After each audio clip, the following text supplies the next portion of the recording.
एक प्रसंग इथला नमूद करू इच्छितो. वास्तविक पाहता वाईमध्ये या अगोदर मी कधी आलेलो नव्हतो. म्हणजे वाईमधून मी गेलेलो आहे, पण वाईमध्ये कधी थांबलेलो नव्हतो किंवा कृष्णाकाठी या ठिकाणी मी कधी आलेलो नाही.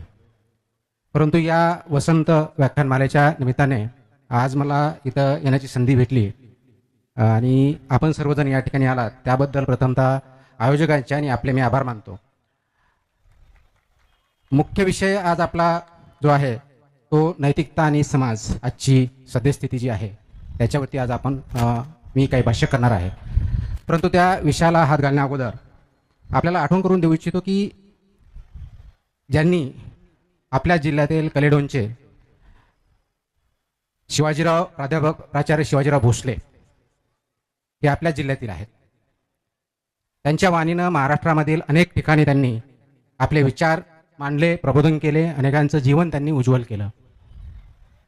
त्यांचे सुद्धा या वसंत व्याख्यानमालेमध्ये अनेक वेळेस भाषणं झालेले आहेत.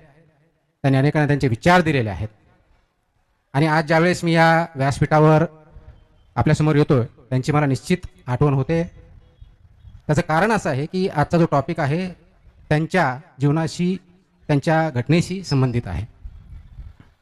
आपल्याला आठवत असेल, काही जणांना नसेल, त्यांना महाराष्ट्र शासनाचा राज्यस्तरावरचा आदर्श शिक्षक पुरस्कार जाहीर झाला होता.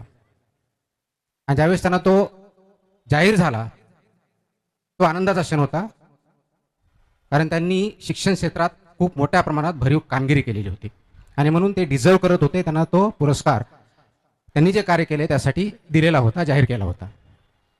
ह्या आनंदाच्या क्षणी त्यांच्या मनात काय विचार आले असतील? तर त्यांच्या मनात पहिला विचार आला की हा सत्कार, हा पुरस्कार आपण घ्यायचा की नाही.